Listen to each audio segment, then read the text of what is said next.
they're going down the line, we can have multiple cameras.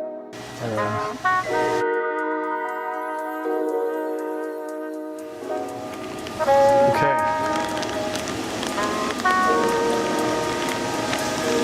Here we go.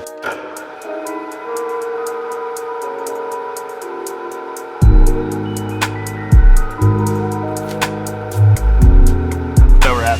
Can we try it out? That side? Let's do it. Yeah, you can.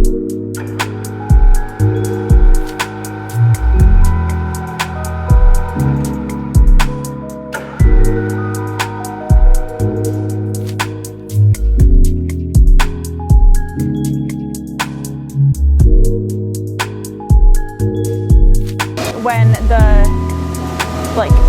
session is saved, we'll use all of that input to make the model better.